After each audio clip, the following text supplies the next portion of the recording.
महाभारत में जब भी अन्याय की सबसे गहरी तस्वीर दिखाई देती है तो वह केवल युद्ध भूमि में नहीं बल्कि उस सभा में दिखाई देती है जहां द्रौपदी का अपमान हुआ, क्योंकि यह केवल एक स्त्री का अपमान नहीं था बल्कि धर्म, नीति और मानवता की परीक्षा थी। द्रौपदी पांडवों की पत्नी थी, अग्नि से जन्मी, तेजस्वी और स्वाभिमानी, लेकिन उसी सभा में उन्हें एक वस्तु की तरह दांव पर लगा दिया गया। युधिष्ठिर ने धर्मराज कहलाने के बाद भी जुए में पहले स्वयं को हारा, फिर अपने भाइयों को और अंत में द्रौपदी को। और यहीं से प्रश्न उठता है कि क्या जुए में हारा हुआ व्यक्ति किसी और को दांव पर लगा सकता है?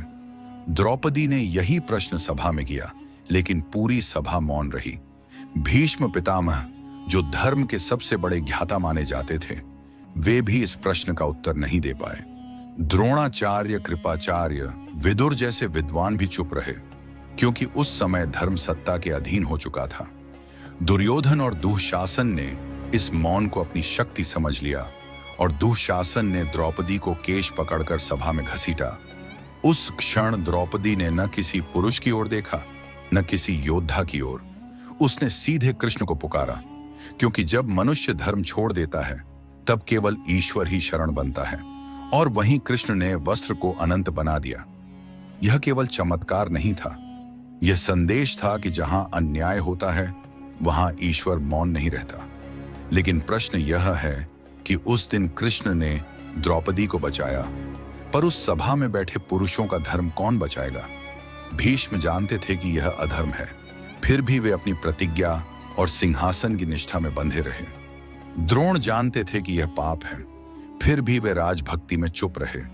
युधिष्ठिर जानते थे कि यह अन्याय है, फिर भी वे अपने शब्दों और नियमों में उलझे रहे।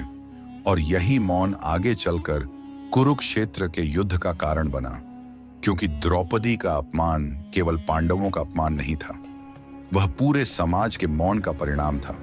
युद्ध में जितने योद्धा मरे उतने ही धर्म उस सभा में मारे जा चुके थे। द्रौपदी ने उस दिन शपथ ली कि वह अपने केश तब तक नहीं बांधेगी जब तक दुःशासन का रक्त उन्हें नहीं धो देगा। और यह शपथ किसी स्त्री की प्रतिशोध नहीं थी बल्कि न्याय की पुकार थी। कुरुक्षेत्र में जब रक्त बहा तब हर बाण के पीछे उस सभा का मौन खड़ा था। भीष्म की शरशैया, द्रोण की मृत्यु, कर्ण का पतन, सब उस दिन की चुप्पी से जुड़े थे। और अंत में जब युद्ध समाप्त हुआ तब जीत किसी की नहीं थी, क्योंकि जिसने अधर्म देखा और चुप रहा वह भी उतना ही दोषी था जितना अधर्म करने वाला। द्रौपदी की कहानी हमें यह सिखाती है कि अन्याय केवल तब नहीं होता जब कोई गलत करता है, बल्कि तब भी होता है जब सही लोग चुप रहते हैं।